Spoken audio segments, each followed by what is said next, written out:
Sir Odarde.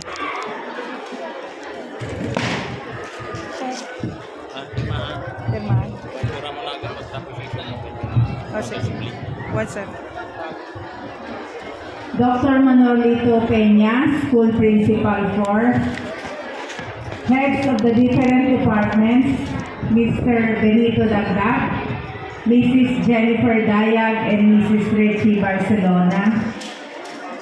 Teaching and non-teaching personnel, headed by Dr. Julius Tilorin, the President of the Burgos National High School Faculty and Employees Association. Dear parents, headed by Mr. Elpidio Tamayo Jr., the Federated President of the Federated Parents Teachers Association President. Students, headed by Supreme Secondary Learner Government President Ryan James Habon. Board of Judges, tabulators, and other guests, naimbag abigat tayo aming apo. Today, we proudly celebrate 31 years of Burgos National High School, a journey marked by dedication, service, and countless stories of growth and achievement. Our famed Burgos National High School, a proud legacy, 31 years of education and excellence in service, reflects the identity we built together for over 3 decades. Burgos National High School has been a second home where dreams take shape, talents flourish, and values are strengthened. Our true legacy is seen not only in the awards, but in students who persevere, teachers who give their best, and alumni who return to inspire the next generation. We celebrate our teachers whose dedication and patience continue to guide every learner.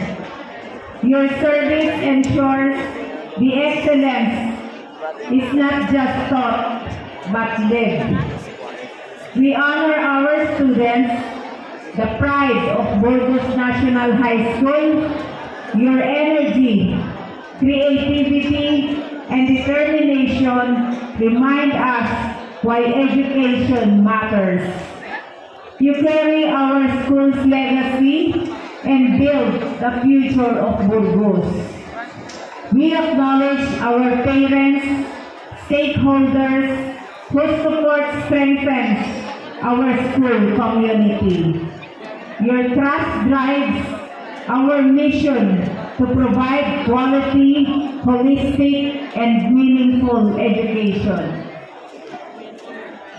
And of course, we remember with gratitude the visionaries, leaders, and educators who laid the foundation of the Burgos National High School and guided its growth to where it stands today.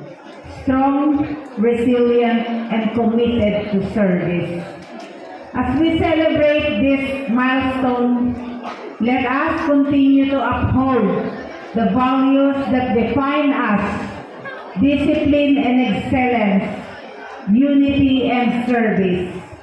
Let us strive to make Burgos National High School not only a school of achievement, but a home of character, passion, and integrity. Lastly, I would like to take this opportunity to share that I have a 10-point agenda that guides our initiatives and programs. And among these priorities, number 4 is education. Because I firmly believe that empowering our learners with knowledge and skills is the foundation for building a brighter future for Burgos and beyond. Under this priority, my programs include the continuous allocation of the RA 8240 funds to the schools. And in fact, the RA 8240 tatangatawan pisimangpad 4,367,871 para ti eskwela ti aming eskwela ti Burgos na ay ti Burgos Ilocosur. Not to mention the video projects kumat na out agak po ti sarili nga packet, the installation of solar lights in the schools, nakatalo aksan, ada talon sir, talon amin nun. And then not to mention the genderized comfort rooms. Ganda dito ay po nakita na tatay ko at napitas pa mo na ay pinasusaad na. The equal distribution of the special education fund to finance simple repairs and continuous receiving and endorsement of resolutions from schools to higher line agencies of the national government.